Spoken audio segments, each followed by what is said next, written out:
आज का टॉपिक है कोवलेंट करैक्टर इन आयनिक कंपाउंड। मतलब कंपाउंड आयनिक है लेकिन उसके अंदर क्या कोवलेंट करैक्टर हो सकता है। आयनिक कंपाउंड के अंदर कोवलेंट करैक्टर आ सकता है। कैसे आएगा उस पर ध्यान दो। आयनिक कंपाउंड में जो आयनिक कंपाउंड होंगे उनके अंदर एक पॉजिटिव चार्ज एक नेगेटिव चार्ज को अपनी ओर अट्रैक्ट करेगा। ये पॉजिटिव चार्ज है, इसको हमने नाम दिया कैटाइन। ये नेगेटिव चार्ज है, इसको नाम दे दिया एनाइन। तो क्या आपके अकॉर्डिंग पॉजिटिव चार्ज इस नेगेटिव चार्ज को अपनी ओर अट्रैक्ट करेगा? आयनिक कंपाउंड में प्लस माइनस को अपनी ओर अट्रैक्ट कर सकता है। तो जब ये पॉजिटिव चार्ज जिसका साइज स्मॉल है, कैटाइन का साइज कैसा है? स्मॉल है, और एनाइन का साइज है लार्ज। ये हो गया लार्ज साइज। एनाइन का साइज लार्ज हो गया और कैटाइन का साइज छोटा है। अब ये कैटाइन इस लार्ज साइज के एनाइन को अपनी ओर खींच रहा है, अट्रैक्ट कर रहा है, लेकिन इसका साइज काफी बड़ा है, तो ये इसकी तरफ अट्रैक्ट कैसे होगा? तो ये कुछ इस तरह से अट्रैक्ट होगा। इसका जो साइज है वो इस तरह से डिफॉर्म हो जाएगा। साइज जो इस तरह से डिफॉर्म हो जाएगा। इसके खींचने पर जिसका जो नेगेटिव चार्ज है वो पॉजिटिव चार्ज के द्वारा खींचेगा और ये साइड डिफॉर्म हो जाएगा। तो इसका साइड क्या हो गया? डिफॉर्म, बिगड़ गया। कैटाइन ने एनाइन को अपनी ओर खींचा, जिसकी वजह से बड़े साइज के एनाइन का साइज डिफॉर्म हो गया। ठीक है, इसी कंडीशन को हम पॉलराइजेशन कहते हैं। मतलब deformation of anion, deformation of anion size by cation. Cation के अट्रैक्शन के द्वारा एनाइन का साइज डिफॉर्म हुआ। इस कंडीशन को हम पॉलराइजेशन कहते हैं। इस कंडीशन को हम बोलते हैं पॉलराइजेशन। और इस अट्रैक्शन पावर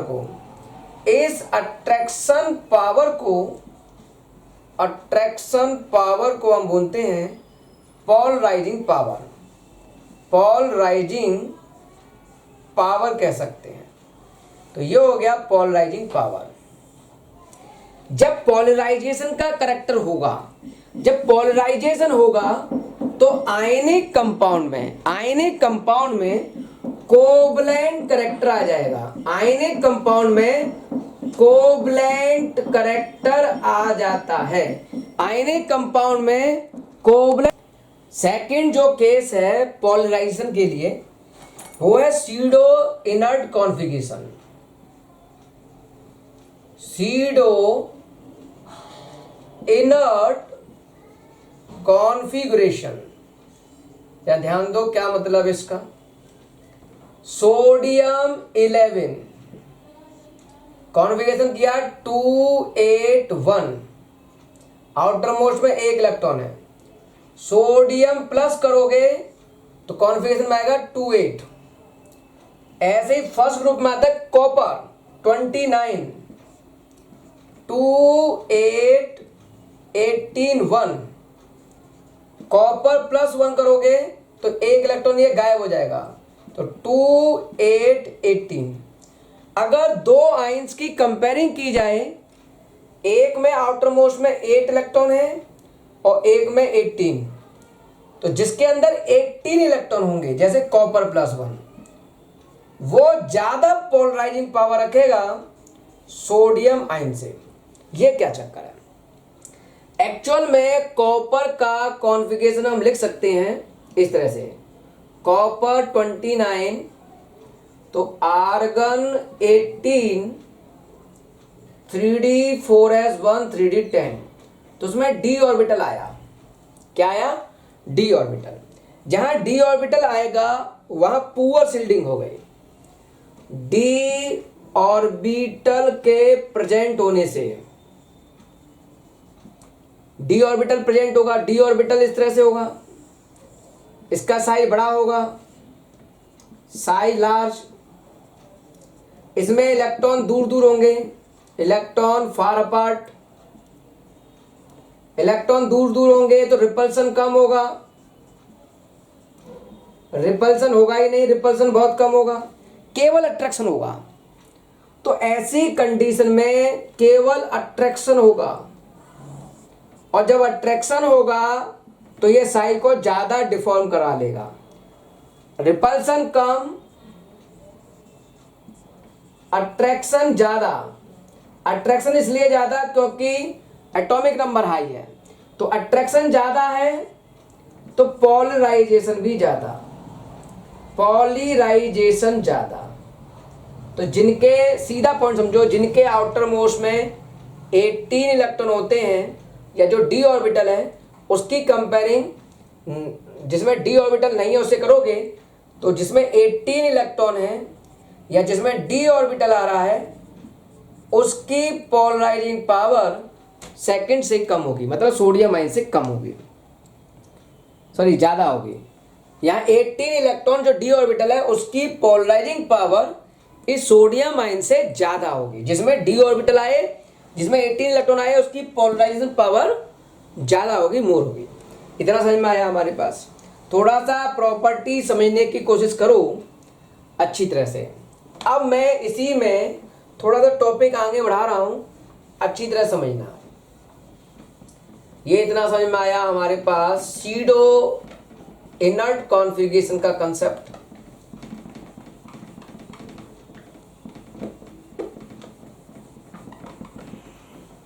थोड़ा सा आगे समझाता हूं। पोलराइजिंग पावर के लिए फॉर्मूला, पोलराइजिंग पावर के लिए एक फॉर्मूला दे रहा हूं, उसके बाद मेन कंसेप्ट पे आ जाएंगे। इसमें मेन कंसेप्ट क्या है? पोलराइजिंग पावर, पोलराइजिंग एस लिख लो, जेड लिख लो, polarising power is equal to, polarising जो पावर है वो होता है ionic charge, ionic charge upon size, ionic charge upon size. अब आयनिक चार्ज लिख दिया हमने, आयंस का चार्ज, आयनिक चार्ज, और साइज को लिख सकते हैं वॉल्यूम के बराबर 4/3 पाई आर क्यूब। तो ये पोलराइजिंग पावर का फॉर्मूला हो गया, ionic charge upon 4/3 pi r cube. Clear हो गया? ओके। अब बात आती है कोवलेंट करैक्टर बेस्ट, कितना परसेंटेज कोवलेंट करैक्टर होगा, आयनिक कंपाउंड में कितना कोवलेंट करैक्टर ज्यादा होगा, इसको कैसे एक्सप्लेन करेंगे? तो इसको समझाने के लिए फजान रूल दिया गया, फजान रूल। इसमें कहा गया कोवलेंट करैक्टर अगर आप ज्यादा चाहते हो, कोवलेंट करैक्टर अगर ज्यादा चाहते हो तो सबसे पहले चेक करो हाई चार्ज। अगर हाई चार्ज है, अगर हाई चार्ज है, हाई चार्ज, तो कोवलेंट करैक्टर ज्यादा होगा। दूसरा पॉइंट आप चेक करो साइज ऑफ कैटायन, कैटायन का साइज, कैटायन का साइज स्मॉल होना चाहिए। और तीसरा पॉइंट एनायन का साइज, एनायन का साइज लार्ज होना चाहिए। तो 3 टॉपिक हमारे पास है, हमारे पास ये 3 टॉपिक समझ में आए। इनके बेस पर फजान रूल है ये, इनके बेस पर कोवलेंट करैक्टर को देखेंगे। एग्जाम्पल से समझाता हूं, एग्जाम्पल से समझाता हूं। मान लो हमारे पास एक एग्जाम्पल है lithium fluoride, LiF, lithium fluoride, lithium chloride, lithium bromide और लिथियम आयोडाइड। हमने ये एक एग्जाम्पल लिया लिथियम आयोडाइड तक। अब देखो ये प्लस, ये भी प्लस, ये भी प्लस, ये भी प्लस, तो पॉजिटिव चार्ज कैसे हैं? एक जैसे हैं। तो हाई चार्ज का कंसेप्ट नहीं लग रहा, सारे चार्ज एक जैसे दिख रहे हैं। ओके, अब इधर जाओ, negative negative negative negative, charge एक जैसे हैं। तो सबसे पहले लिखेंगे हम चार्ज एक जैसे हैं, चार्ज सेम है। तो यहां लिख दिया चार्ज सेम है। जब चार्ज सेम होगा तो पहला कंसेप्ट नहीं लगा। अब चेक करो कैटाइन कैसे हैं, lithium lithium lithium lithium. Cation छोटा चाहिए था लेकिन यहाँ तो सेम है, तो यहाँ कैटाइन भी सेम निकला। अब चेक करो A9, fluorine chlorine bromine iodine, okay अलग अलग है। एनाइन का साइज लार्ज होना चाहिए। फ्लोरीन क्लोरीन ब्रोमीन आयोडीन में सबसे बड़ा एनाइन कौन होगा? नीचे जाने पर साइज बढ़ता है, जब नीचे जाने पर साइज इंक्रीज होता है तो इस आयोडीन का साइज लार्ज होगा, लार्ज साइज। जब साइज लार्ज होगा तो कोवलेंट नेचर भी तो बड़ा होगा। तो सबसे बड़ा कोवलेंट नेचर किसका हुआ? LiI का। तो LiF से बड़ा कोवलेंट नेचर LiCl का, उससे बड़ा LiBr का, और उससे बड़ा LiI का। तो सबसे बड़ा इस जगह पर सबसे बड़ा कोवलेंट कैरेक्टर निकला LiI का। समझ में आया पहला एग्जाम्पल? एक और एग्जाम्पल समझाता हूं, अच्छी तरह समझना है क्या एग्जाम्पल है। LiCl, NaCl, KCl, RbCl और सीजियम क्लोराइड, ये दिया हुआ है। अब इन पर प्लस माइनस चेक करो, ये प्लस ये भी प्लस, सब पर चार्ज सेम है। ये माइनस हो गए तो चार्ज तो सेम है, इन सब पर चार्ज सेम है। तो पहला कंसेप्ट हाई चार्ज का नहीं लगेगा। एनाइन भी सेम है, एनाइन भी सेम है। क्या डिफरेंट है? कैटाइन। तो कैटाइन का साइज कैसा चाहिए? स्मॉल। ग्रुप में नीचे की तरफ जाओगे तो साइज इंक्रीज होगा, इसका साइज बड़ा होगा सीजियम का और इसका साइज छोटा। हमें कैटाइन का साइज छोटा चाहिए, तो लिथियम का साइज कैसा होगा? स्मॉल। साइज छोटा चाहिए, साइज छोटा है लिथियम का, तो इसी का कोवलेंट कैरेक्टर ज्यादा होगा। तो इसी का कोवलेंट कैरेक्टर ज्यादा होगा। जिसका साइज कैटाइन का छोटा होगा उसी का कोवलेंट कैरेक्टर ज्यादा होगा। तो सबसे बड़ा होगा LiCl, उससे कम NaCl, उससे कम KCl, फिर RbCl, फिर सीजियम क्लोराइड। ये दो एग्जाम्पल हमें समझ में आए। अब तीसरा एग्जाम्पल समझने की कोशिश करना। हमने थर्ड एग्जाम्पल यहां लिख दिया। थर्ड एग्जाम्पल लिखा हमने NaCl, MgCl2 और AlCl3, इन सब पर चार्ज शो करो। ये +1, Mg+2 और Al+3। तो पहला रूल है हाई चार्ज। किसका चार्ज हाई है? +1 का, +2 का, +3 का। तो हम कहेंगे इसका हाई चार्ज है, +3 है। चार्ज ज्यादा होगा तो कोवलेंट कैरेक्टर भी ज्यादा होगा। तो इस तरह से कोवलेंट कैरेक्टर का ऑर्डर आ गया। समझ में आया? तो मैं और बहुत सारे एग्जाम्पल समझाने की कोशिश करता हूं। कुछ एग्जाम्पल से और समझते हैं। मान लो हमारे पास क्वेश्चन है CuO और CuS में किसका कोवलेंट कैरेक्टर ज्यादा हो। देखो कॉपर का पॉजिटिव चार्ज +2, इस कॉपर का भी +2, तो चार्ज कैसे हैं? एक जैसे। तो हमने कहा भाई चार्ज तो सेम है, चार्ज सेम है। कैटाइन भी सेम है, तो हमने कहा भाई कैटाइन भी सेम है। डिफरेंट क्या है? एनाइन। एनाइन का साइज बड़ा होना चाहिए। अब ग्रुप में नीचे जाओगे, ऑक्सीजन के बाद सल्फर आता है, तो साइज क्या होगा? ग्रुप में नीचे जाने पर इंक्रीज। ग्रुप में नीचे जाओगे तो साइज इंक्रीज होगा। ग्रुप में नीचे जाने पर साइज इंक्रीज हुआ, साइज इंक्रीज हुआ, हमें भी बड़ा साइज चाहिए। बड़ा साइज किसका है? सल्फर का। तो इसका कोवलेंट कैरेक्टर भी ज्यादा हो जाएगा। तो किसका कोवलेंट कैरेक्टर ज्यादा होगा? CuS का। एक और क्वेश्चन समझो, एक और क्वेश्चन समझते हैं। हमारे पास है AgCl और AgI, AgCl और AgI, इसकी हम बात कर रहे हैं। यहां हम बात करें तो Ag में पॉजिटिव चार्ज +1, यहां भी पॉजिटिव चार्ज 1। चार्ज कैसा है? सेम।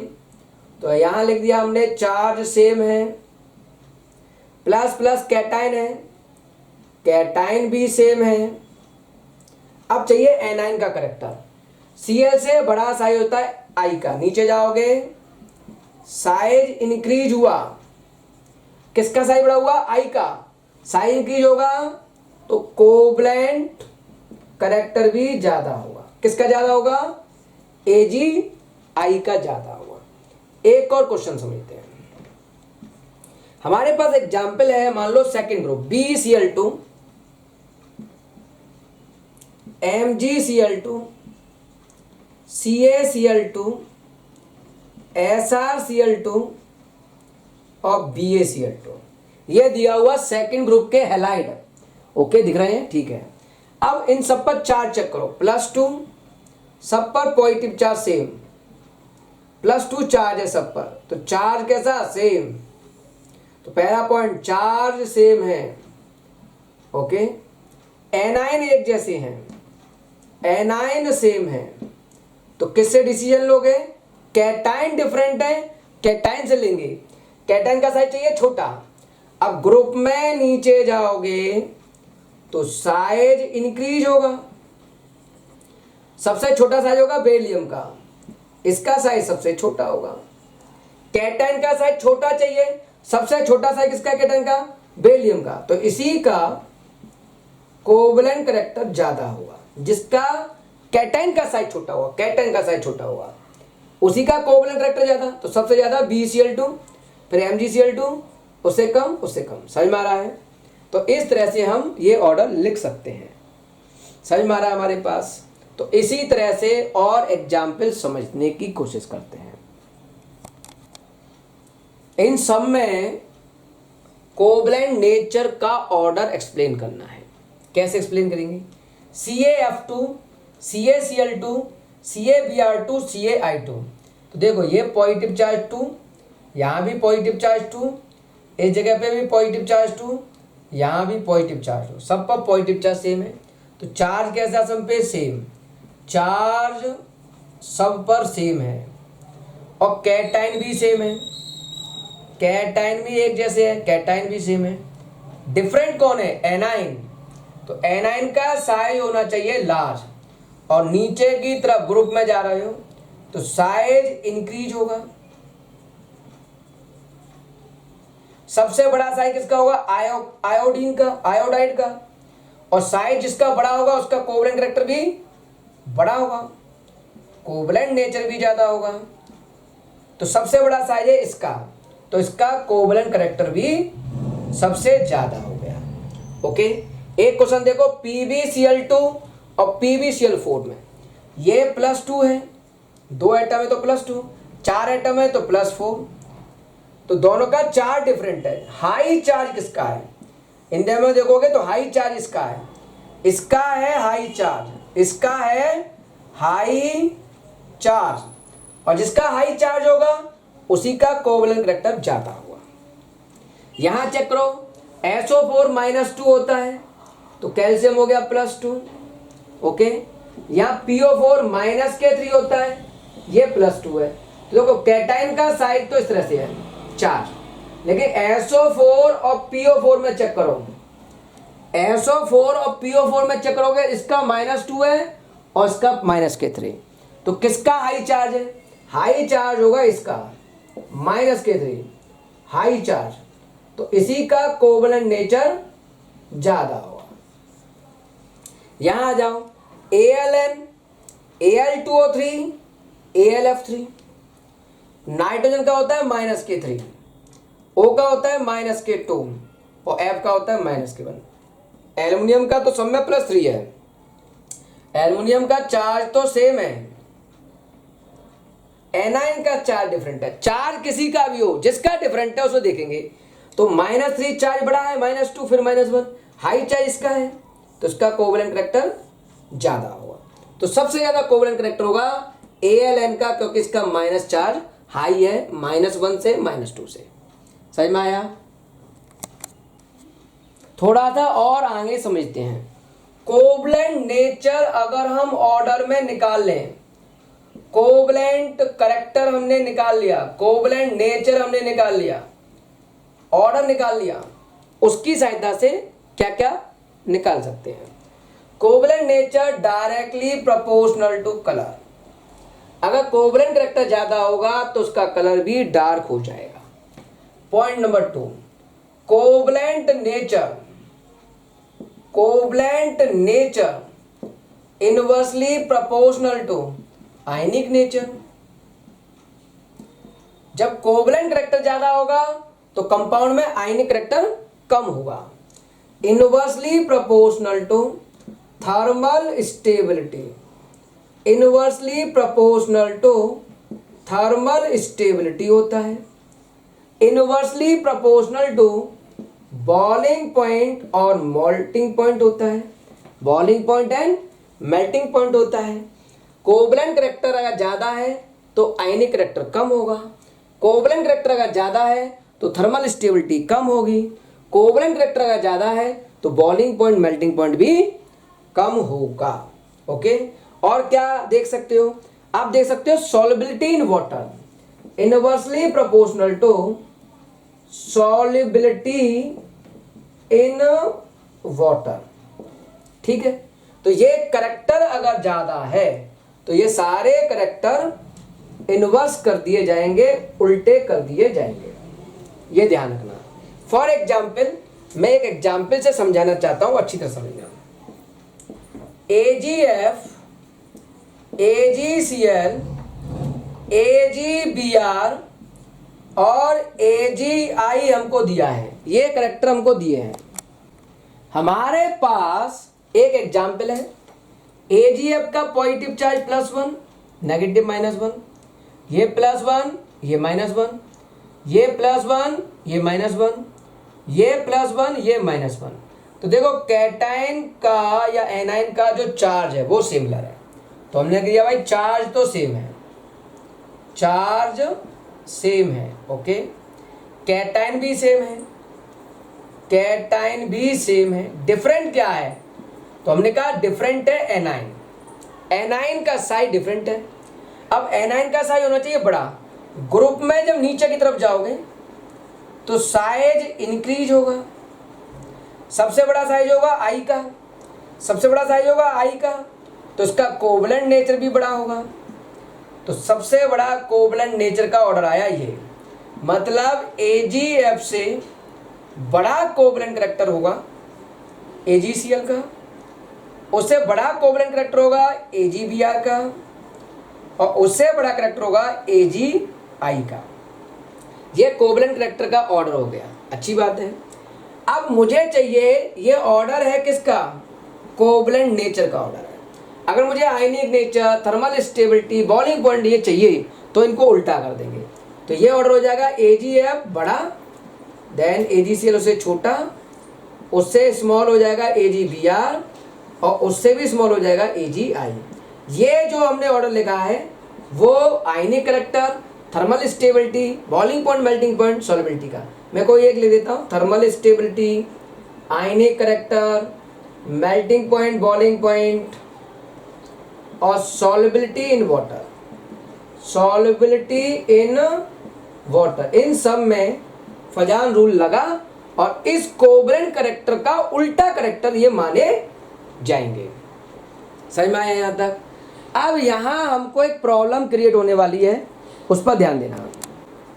हमारे पास फजान रूल का एक एक्सेप्शन है, एक ही एक्सेप्शन है इसका, ध्यान से समझना। हमारे पास है KCl, KBr और KI, पोटेशियम के हैलाइड्स हैं ये।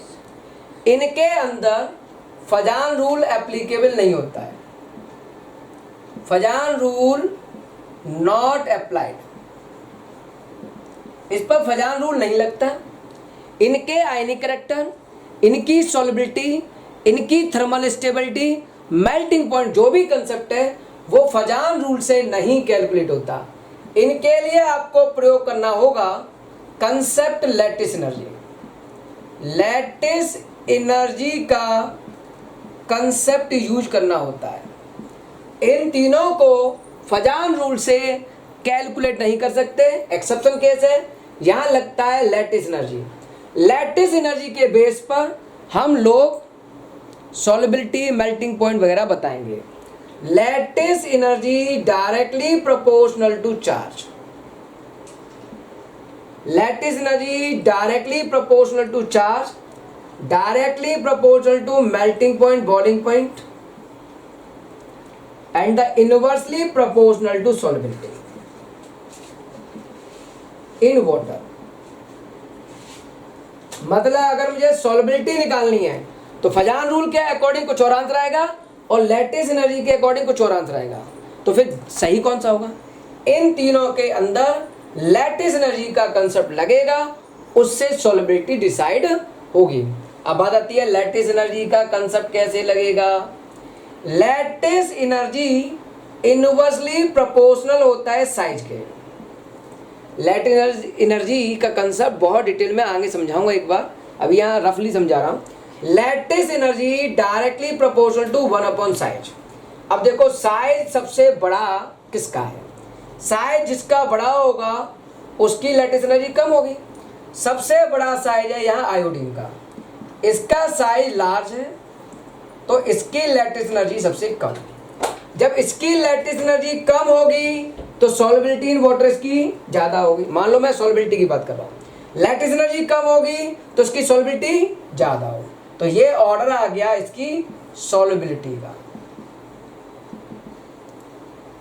जो कि हम किससे नहीं बता सकते? फजान रूल से नहीं बता सकते, केवल इस एग्जाम्पल के अंदर।